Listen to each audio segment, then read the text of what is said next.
ریاست وسکانسن میں قائم فوجی چھاونی فورٹ میکوئے آج کل ایک چھوٹے سے قصبے کا منظر پیش کر رہا ہے۔ لگ بھگ 60,000 ایکڑ پر پھیلے اس فوجی اڈے پر حکام کے مطابق اس وقت 7,000 افغان شہری امریکہ میں آباد کیے جانے کے منتظر ہیں۔ حکام تسلیم کرتے ہیں کہ یہ سارا عمل ان کے لیے انتہائی نیا ہے۔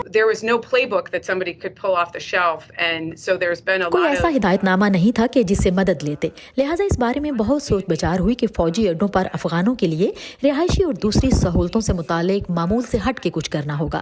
اسٹیٹ ڈپارٹمنٹ ہونے کے ناطے، جو کہ آبادکاری کے کام کے لیے ذمہ دار محکمہ ہے، ہم نے اپنے پارٹنرز کے بہت قریب رہ کر کام کیا ہے۔ معمول کے مطابق کام نہیں کر رہے، جیسا کہ مہاجرین کے امریکہ میں داخلے کے لیے ہوتا ہے۔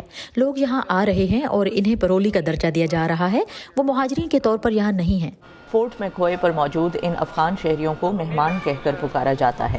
محکمہ دفاع نے ان مہمانوں کی دیکھ بھال کے لیے 1500 فوجیوں کی ایک ٹاسک فورس تعینات کی ہے، جو انہیں مناسب سہولیات، نقل و حمل، عارضی رہائش، طبی معائنے اور عمومی مدد فراہم کرنے کے ساتھ ساتھ ان کی سیکیورٹی کی بھی ذمہ دار ہے۔ سب سے بڑا چیلنج آنے والا سرد موسم ہے۔ سرد موسم کے باعث ہمارے مہمان باہر جا کر سرگرمیاں اور چہل قدمی نہیں کر سکتے، کھیل بھی نہیں ہو رہے جو اگست کے مہینے سے یہاں جاری تھے۔ سب کچھ چار دیواری میں ہی کرنا ہے، اس لیے ہماری ساری توجہ ان کے لیے چار دیواری میں تفریحی سینٹر اور انٹرنیٹ سے لیس کیفے وغیرہ قائم کرنے پر ہے۔ ان افغان افراد کو امریکی ثقافت اور انگریزی زبان سے بھی روشناس کروایا جا رہا ہے۔ انہیں گھر جیسا ماحول فراہم کرنے کی کوشش میں مخصوص افغان کھانے بھی تیار کیے جاتے ہیں۔ بریگیڈیئر جنرل آندریا کے مطابق فورٹ میکوئے پر موجود 209 حاملہ خواتین اور ان کے خاندانوں کو امریکہ کے مختلف حصوں میں مستقل رہائش دے دی گئی ہے۔ حمل کی آخری سہ ماہی میں موجود مزید 140 حاملہ خواتین اور ان کے گھر والوں کو ترجیحی بنیادوں پر فورٹ سے باہر بسانے پر کام ہو رہا ہے۔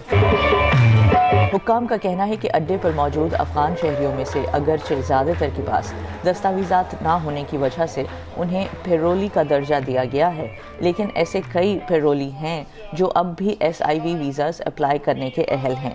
3 مہینے سے یہاں مقیم رحیم صافی انہی میں سے ایک ہیں۔ سب وہ لوگ جو امریکی حکومت اور امریکی محکموں کے ساتھ افغانستان میں کام کرتے رہے، ان سب نے SIV ویزاز کے لیے اپلائی نہیں کیا۔ میرے ساتھ بھی یہی ہوا۔ کیونکہ ہمارا خیال نہیں تھا کہ طالبان افغانستان پر قبضہ کر لیں گے، اور وہ سب جو اس ویزا کے اہل ہیں اس لیے بھی یہ نہیں لے سکے کیونکہ آپ کو ویزا لینے کے لیے امریکی ایمبیسی جانا پڑتا ہے، اور وہ ممکن نہیں تھا۔ رحیم کہتے ہیں کہ وہ شکر گزار ہیں کہ انہیں اور ان کی بہنوں کو جان بچا کر امریکہ آنے کا موقع ملا، لیکن مستقل رہائش کے منتظر افراد انہی کی طرح اب بے چین ہونے لگے ہیں اور چاہتے ہیں کہ آبادکاری کا عمل جلد مکمل ہو۔ جب میں یہاں آیا تو بہت خوش تھا کیونکہ میں امریکہ میں تھا اور یہاں دوست بھی ملے جیسے امریکی فوجی اور دیگر افغان لوگ۔ ہاں یہ سب ٹھیک ہے، لیکن اب ہمیں یہاں 3 مہینے ہو گئے ہیں اور اب ہم یہاں سے باہر جانا چاہتے ہیں، سیٹل ہونا چاہتے ہیں۔ اور کچھ افغانوں سے میری بات ہوئی ہے، وہ چاہتے ہیں کہ ان کے بچے اسکول جائیں۔ ہم یہاں کچھ بھی نہیں کرتے۔ ہاں یہ ضرور ہے کہ کھانا، طبی سہولتیں اور دیگر امداد سب ہمیں ملتی ہے، لیکن اب ہم باہر جا کر اپنی نئی زندگی شروع کرنا چاہتے ہیں۔